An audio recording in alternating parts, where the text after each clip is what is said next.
looking for me to tell my story of pretty much why I'm here. The very backbone of my religious beliefs came from my mom and dad. They were very diligent in having us, my brother and I, go to church and Sunday school, and that's where I got my initial background. My mother instilled in me deeply that it's not necessarily what you do in practice or what is seen.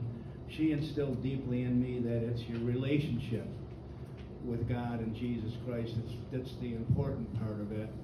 So she was more of a laid-back, action-wise Christian. My father, on the other hand, was thoroughly involved, very committed, very dedicated. He took many roles at church. So it was Camp Street United Methodist Church. It was just down the street from us. And so we went to Sunday school, all the family dinners, we did it all. So I got my wife saw me getting props, and she said, remember, this is only supposed to be 3 minutes or something. I got my first Bible there, my 4th grade Bible, St. James Version.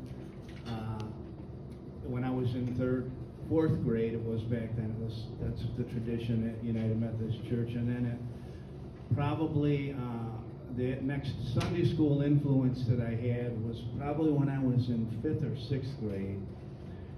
My 2 favorite Sunday school teachers growing up, she gave us all these little plaques.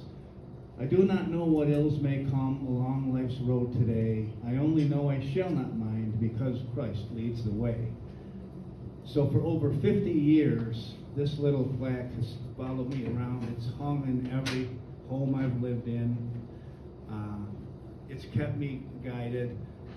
When I got married and moved up here to Auburn, my significant other wasn't necessarily as into going to church as I was, and that makes it challenging. A lot of families go through that with only one of the spouses pushing it, and I would drift off. It was too much work sometimes, but so I was a lifetime membership of Camp Street United Methodist till I joined the church here and became a member, and then quite a few number of years later, the worst tragedy that ever happened to me in my life happened is when my son got maimed in a catastrophic accident. And the reason I mention all that, I don't ever use that as a woe is me or anything. It's just, this tells the story. Gary Kiefer was a friend of mine, good member here. He showed up, and he showed up with the newest pastor at the time, which was Leroy Kettinger. God rest his soul. So I was entrenched in everything at the hospital, and of course the proverbial question that everybody asks when something happens is, why me? And so I thought, well, my good friend Gary's here, pastor's here, why me? I mean, why does this stuff happen? And he bounced me right back with, quite frankly, he said, well, Bryan, you're being moved along. Well, when you're about at your lowest in life, and you can't see your way around this horrible occurrence, and a man of the cloth, person of the cloth, tells you you're being moved along, that doesn't make any sense at the time. But the truth of the matter is, it got me back here, it got me back praying again, and I began the path of accepting, the serenity prayer. God grant me the strength of the things that I cannot change, and the faith to carry on, and I did. It brought me back to my father used to say, we would ask him why, because he was the religious pillar. Why? Well, he used to say it's not ours to know. If we knew all the answers, if we knew all the hows and whys, we wouldn't be inquiring about anything. There'd be no mystery to any of it. And the way God works, in our lives is constantly a mystery, but the key word there is that it works. So he would say, we're not supposed to know. And from that point on, you learn to rely on faith. You begin to see that there are no coincidences. Things happen for reasons. And it's the faith part. One last quick little story. So I had gotten involved. Gary Kiefer got me once again. Some of the blowers up here were squealing and making noise. And if you don't know it already, I run a machine shop. And Gary said, hey, will you look at these blowers at the church? So we came up and took the noisy blower apart and put bearings in it and everything. Rebuilt it and put it back together.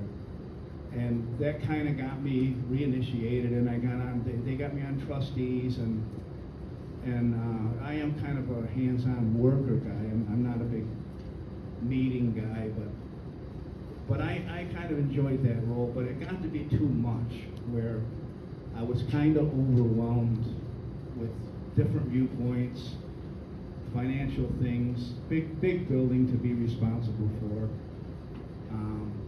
and I was ready to resign, and that's enough.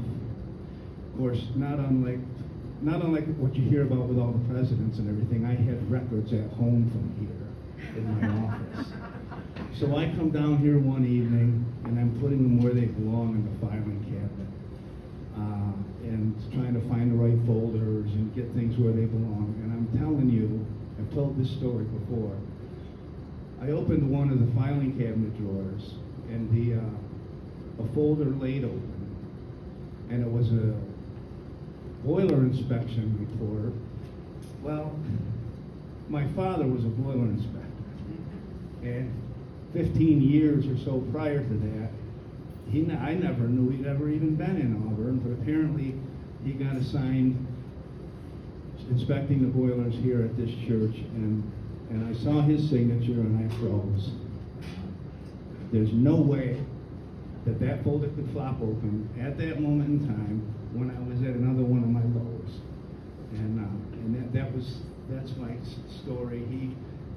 He was always right there to nudge us when we needed it. And a few other people in life have nudged me along, but that's pretty much why I have the faith I have, why I believe that things will all work out all the time, and it always has, and it always will. So thanks for listening. Thanks for sharing.